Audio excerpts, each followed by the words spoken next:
السلام عليكم ورحمة الله وبركاته. من هو إسرائيل؟ مين؟ إسرائيل المذكور في كتاب الله. الخالق لم يصرح لنا تصريح صريح من هو إسرائيل، لكن هناك تصريح ضمني نستنبطه من الآيات. طيب، الأول عشان نقدر نوصل لمن هو إسرائيل أو شخصية إسرائيل يجب أولا أن نعلم ما معنى إسرائيل. قلت لك مرارا وتكرارا، أو قلت لكم مرارا وتكرارا، أن الاسم دائما يحمل فعل الشخص، يا إما هو اللي فعل أو مفعول به، يعني هو اللي عمل ده أو اتعمل فيه الفعل ده. فدائما الأسماء كده. الأسماء زي ما احنا أكبر مشكلة عندنا في اللغة، على ما أسمع كده، على ما أعرف، يقول لك الأسماء لا تعلل. ده الأسماء وجدت للتعليل، نتعلل لك المعنى الاسم، هو ليه الاسم كده.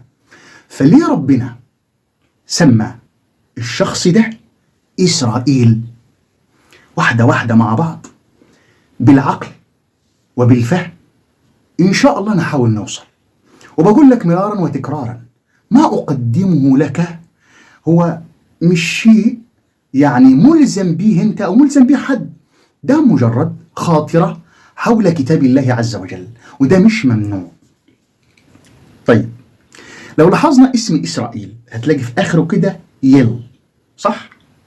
يبقى كده معناه إن ما قبل اليل الأحرف دي، بص دي كلمة إسرائيل، بص هنا آخرها يل. افتكر الفيديو السابق عن قابيل وهابيل، قابيل وهابيل. اللي قبل قابيل، اللي قبل اليل، شيء مرتبط بالخالق، فعل حدث تجاه الخالق. قلنا هابيل هو نموذج الرضا، وقابيل هو نموذج التعالي. ومن اللي سمى ده؟ سماه البشر، سماه بني آدم، سماه الناس، لكن الخالق ما أطلقش عليهم الأسماء دياتي. هنيجي إن شاء الله للإجابة المقنعة. طب إيه معنى إسرائيل؟ فضلت أدور ونخرب. على فكرة نخرب دياتي كلمة عربية فصحى ودعبس برضو كلمة عربية فصحى. طيب، ما هي معناها كلها أبحث أو أبحث لغاية ما وصلت إن إسرائيل ما معناه. جملة طويلة. طبعا اليل معروفة الله، اليل معروفة الله آخرها، معناه القاطن أو الساكن.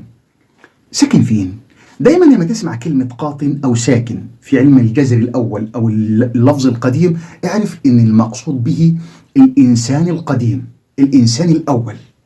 فده القاطن، وده موجود في المصرية القديمة، إن معناه كده القاطن أو الساكن، معناه المقيمين في المكان منذ القدم. فإسرائيل معناه القاطن أو الساكن القديم العائد إلى الله. يعني إسرائيل اسمه إيه تاني؟ القاطن أو الساكن القديم العائد إلى الله، أو القاطن أو الساكن العائد إلى الله. فهو من السكان الأوائل الذين أخطأوا وعادوا إلى الله. بسيطة. مين اللي أخطأ في بداية البشرية ورجع للخالق تاني؟ عندنا نموذج أولي اللي هو آدم، بس آدم مش في الأرض، ما أخطأش، ما كانش في الإقامة في الأرض، كان في الإقامة فين؟ قاطن الجنة. أخطأ في الجنة فعصى آدم ربه فغوى، وبعد كده ربنا سبحانه وتعالى اجتباه، ماشي؟ ولقد عهدنا إلى آدم من قبل ولم نجد له عزما. وفي مرة تانية نسي آدم فنسي ولم نجد له عزما. وفيه بعد كده ربنا عمل إيه؟ فتلقى آدم من ربه كلمات فتاب عليه، فربنا تاب عليه. طب مين التاني اللي أخطأ؟ وهل تاب ولا ما تابش؟ هو تاب، ابن آدم القاتل. ماذا فعل بعد أن أعطاه الخالق عز وجل إشارة بخطئه؟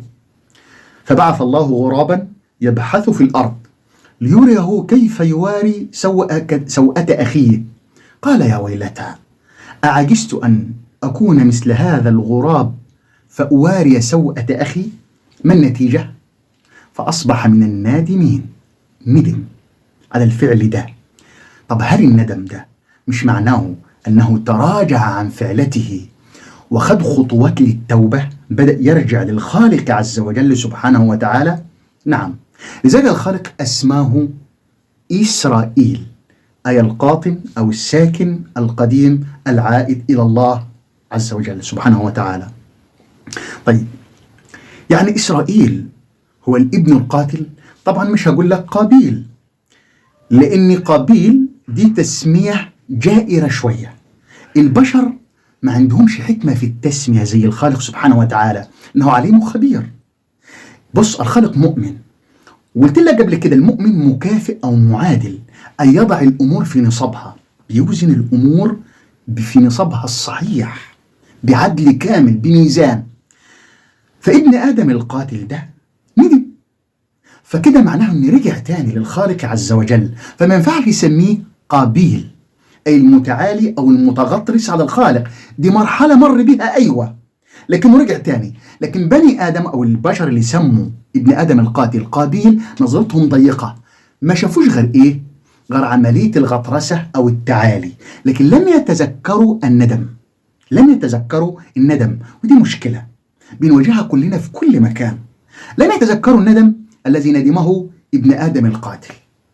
صحيح، وده وارد. موسى قتل واستغفر الخالق عز وجل. فهمتوا دي؟ طيب، ايه الدليل؟ ايه الدليل ان هو، طبعا قلت لك الاسم الاول، الاسم، والاسم جالس انت لا دي افتكاسه انت عاملها وبتركب حاجات كده مع بعضها كده وبس. طيب يا سيدي، هات لي معنى اسرائيل بس من علم الكلمه. انا عندي الدليل من علم الجذر الاول في الخط المصري القديم في الجمله دي معنى اسرائيل. طبعا مش محطوط اسرائيل بتركيبه ده بمعناه اللي انت شايفه. مكتوب في الخط المصري القديم إسرائيل كشعب، محطوط كده شعب، هجيبها لك اهي، يزرائيل أو يسرائيل أو إسرائيل، بس مرموز له كشعب في الخط المصري القديم. لكن ما موضحلكش ما معنى إسرائيل. دي مش مشكلتهم، هم مش عايزين يبحثوا عن الكلام ده، هم رمزوا لهم كشعب، كفئة من الناس، فئة من الناس، بس ما لهمش أرض، ما حطولهمش أرض. هتلاحظ ان المصري القديم رمز لإسرائيل أو إسرائيل كشعب بدون أرض. دائما كان لما يرمز للبلاد الأخرى، للدول الأجنبية، بيرمز لها شعب معاه أرض، يحط رمز الدولة الأجنبية بعديها. دول لا، رمز لهم كشعب. طيب، فين في كتاب الله، في كتاب الله ما يؤيد تلك النظرية؟ اعتبرها نظرية، يعني اعتبرها نظرية. في كتاب الله ما يؤيد تلك النظرية؟ في سورة الإسراء. في سورة الإسراء لما ذكر لك ربنا سبحانه وتعالى: وآتينا، أعوذ بالله من الشيطان الرجيم، بسم الله الرحمن الرحيم، وآتينا موسى الكتاب وجعلناه هدى لبني إسرائيل ألا تتخذوا من دوني وكيلا. مين هم بني إسرائيل؟ ربنا ذكر لك، قال لك ذرية من حملنا مع نوح، ذرية من حملنا مع نوح إنه كان عبدا شكورا. ما عارفش عبدا شكورا دي عائدة على إسرائيل ولا على نوح، بس العبد الشكور دائما مين هو اللي كان نوح. ده اللي نعرفه، إن نوح كان عبد شكور دائما لله. طيب، أو ممكن عائدة على إسرائيل، الله أعلم، شكر بعد كده الخالق، أتقن عمله وبدأ يصلح نفسه، فربنا لقبه بالعبد الشكور، الله أعلم. طيب، هتقول لي ذرية من حملنا مع نوح، احتمال تكون ذرية نوح. طب اقرأ قول الخالق عز وجل في سورة آل عمران. ليه ربنا فصل لك دول؟ إن الله اصطفى آدم، شوف التسلسل، ونوحا وآل إبراهيم وآل عمران على العالمين. ده اصطفاء، وحط كذا خط تحت اصطفاء. ما معنى اصطفاء؟ هندور. بني إسرائيل ربنا فضلهم، ما معنى فضل؟ ده عايزة وقفة، نشرح فضل ونشرح اصطفى من خلال علم الجذر الأول. فربنا اصطفى آدم، سلسل بعديه ذريته، قال لك مين؟ نوح، باصطفاء نوح. طب نوح جه منه مين؟ قال لك إيه؟ آل إبراهيم. طب وآل إبراهيم جه منهم مين؟ آل عمران، وآل عمران على العالمين. ربنا أكد لك بعدها قال لك إيه؟ ذرية بعضها من بعض والله سميع عليم. يعني ذرية بعضها من بعض. بني إسرائيل كده ذرية بعضها من بعض. ذريتهم جت من مين؟ من إسرائيل الأول. كده تمام؟ كده تمام. في حاجة تانية برضو. إسرائيل عمل إيه؟ أو ابن آدم القاتل عمل إيه؟ قرب قربان. ما هو القربان يعني؟ يعني هي عبارة عن شيء معين. معنى قربان أنا أتقرب به إلى الخالق، أي أنا أتقرب إلى الخالق، مش الخالق بيقبله أو ياخده عنده، لا، هي عملية يعني أخذ خطوات للاتصال بالخالق عن طريق تقديم قربان. فأما القربان ده، من خلال القربان ده وبسبب القربان ده قتل مين؟ قتل أخيه. فربنا ذكر لنا في كتابه إن إسرائيل حرم على نفسه بعض الأطعمة. اقرأ في سورة بص، في سورة برضو آل عمران تقريبا آية 99: كل الطعام كان حلا لبني إسرائيل إلا ما حرم إسرائيل على نفسه من قبل أن تنزل التوراة. إسرائيل حرم على نفسه بعض الأطعمة، ما رضيش ياكلها هو كده، ما خلاص. طب ليه المغزى من كده؟ ليه حرم إسرائيل على نفسه الأطعمة دياتي مع أنها حلال؟ مع أنها حلال، ليه حرمها على نفسه؟ ليه؟ ده حرم مش كره، لا ده حرم، قال دي حرام عليا، مش هيجي عندها تاني. ده تخمين والله أعلم إنه ممكن يكون القربان الذي قدمه للخالق عز وجل ليتقرب به إلى الخالق. تمام؟ فين اللي حصل؟ خلاص قال ده الطعام ده مش هاجي عنده تاني، ده مجرد نظرية عشان ما حدش يقول لي جبته منين، لا دي نظرية. لكن إسرائيل من خلال علم الكلمة معنى اسم إسرائيل.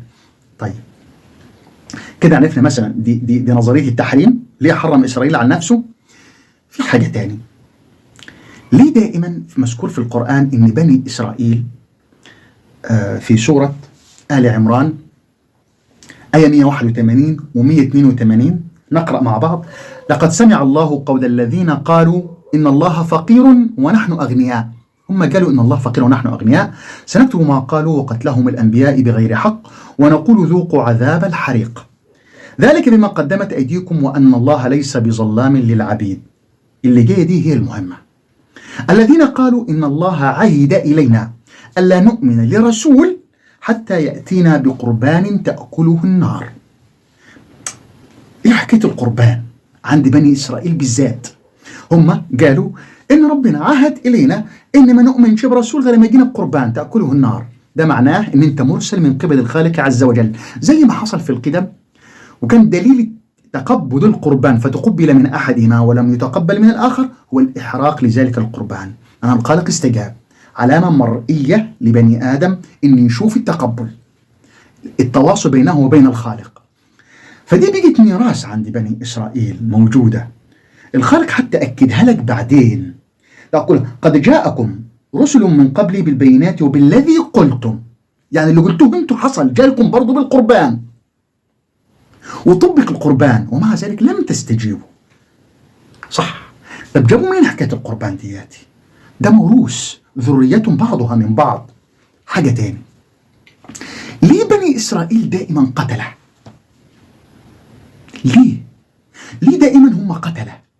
ليه بيقتلوا دائما؟ ليه دائما في طبعهم كده الحسد والقتل؟ بص شوف: لقد سمع الله قول الذين قالوا إن الله فقير ونحن أغنياء سنكتب ما قالوا وقتلهم الأنبياء بغير حق. دائما بيقتلوا الأنبياء. اقرأ في كتاب الله السيرة بتاعتهم، دائما بيقتلوا الأنبياء.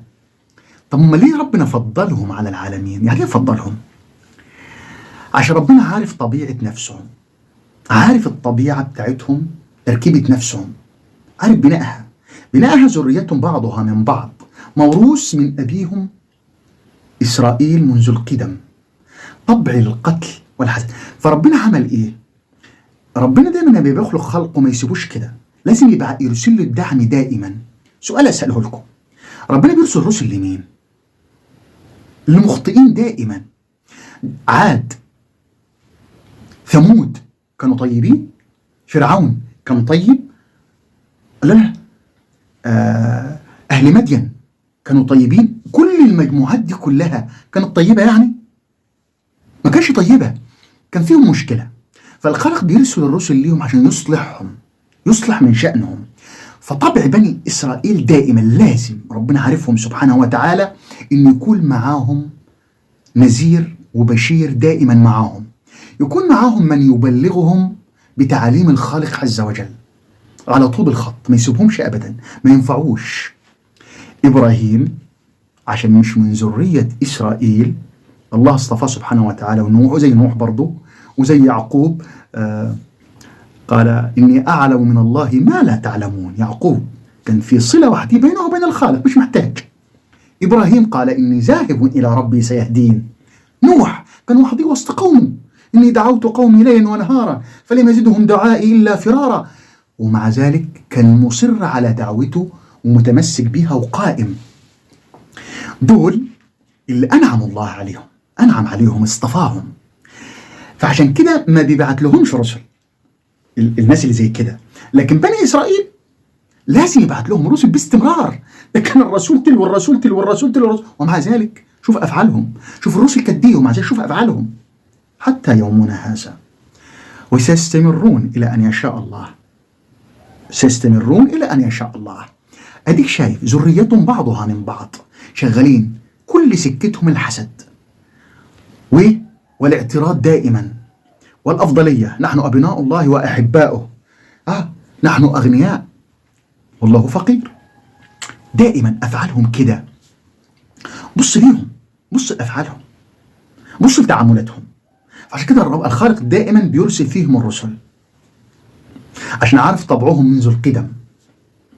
دي مجرد خاطرة، الخاطرة دي طولت شوية معلش عشان أجيب كل شيء عن إسرائيل وأجيبه لك بالدلائل موجودة في كتاب الله ومن اسم إسرائيل نفسه، وإن الخالق عادل أطلق عليه إسرائيل لأنه رجع إلى الخالق، لكن البشر أطلقوا عليه قابيل.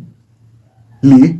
لأنهم ما كملوش المعنى، ما عرفوش هل هو تاب ولا ما تابش، جايز المعلومة دي ما صادهمش، لكن الخالق أدرى بعبده سبحانه وتعالى.